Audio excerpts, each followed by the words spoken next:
eclésia mais agora, a etimologia da palavra igreja. A ágora é um termo grego para designar um grande espaço, uma praça específica, onde se realizava ali os negócios de mercado. Portanto, podemos dizer que era o mercado ateniense. A eclésia é um termo grego que significa assembleia. A eclésia ateniense ganhou mais força e representatividade no governo de Solon, no século VI a.C., quando todos os cidadãos passaram a ter direito de participar dela. Na eclésia os cidadãos tomavam decisões relativas aos assuntos políticos, em praça pública como, por exemplo, na ágora. Não esquece que não era todo mundo cidadão ateniense. Mulheres, estrangeiros e escravos jamais participaram de uma eclésia. O homem acima de 18 anos deveria ser filho de pais atenienses para ser considerado cidadão.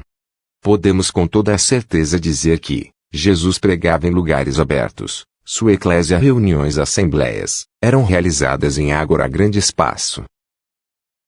Mateus, capítulo 5, versículo 1 ao 3.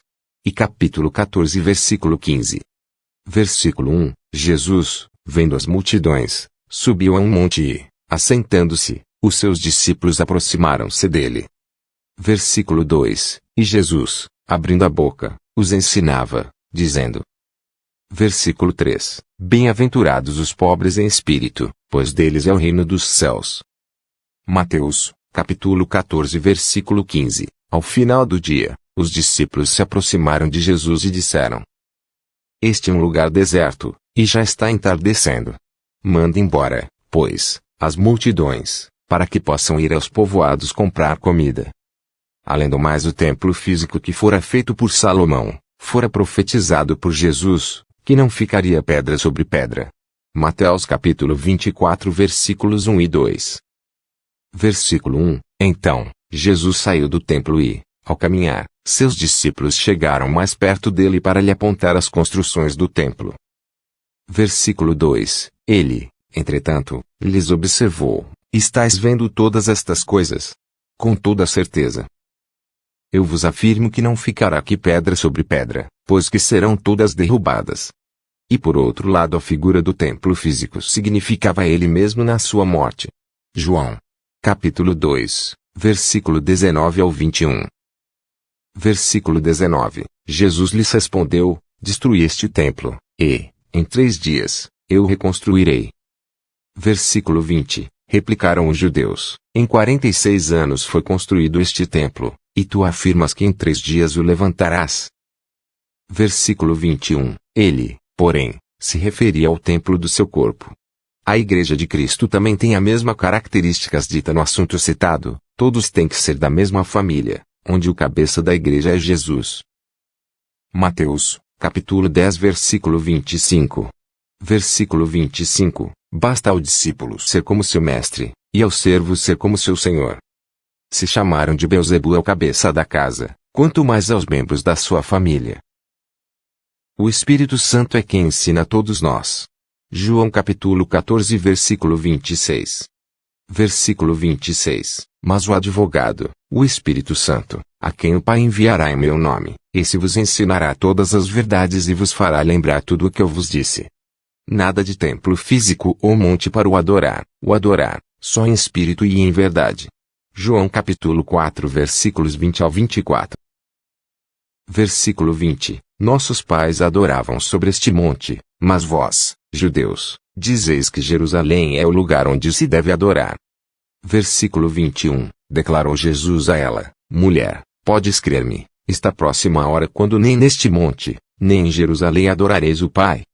Versículo 22. Vós adorais o que não conheceis, nós adoramos o que conhecemos, porque a salvação vem dos judeus.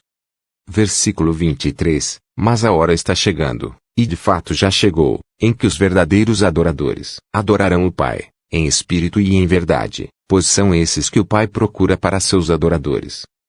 Versículo 24. Deus é espírito, e é necessário que os seus adoradores o adorem em espírito e em verdade.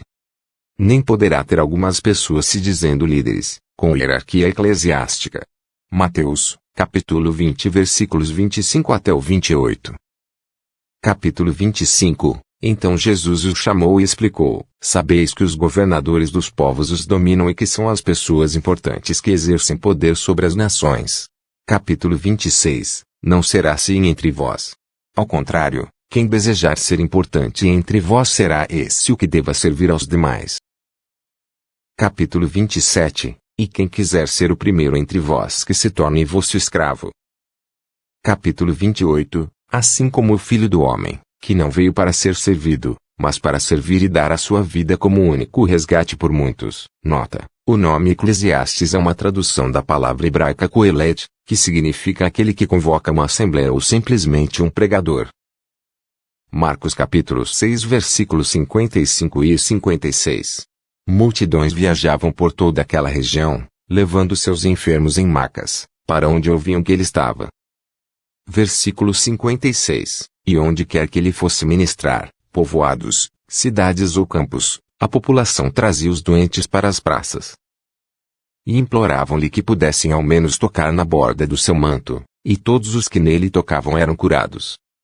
A eclésia não é um lugar, a eclésia são pessoas. Colossenses capítulo 4 versículo 15. Cumprimentai, igualmente, todos os irmãos em Laodiceia, e também Ninfa e a igreja que se reúne em sua casa. Espero que tenham entendido e gostado do assunto. Obrigado por assistir.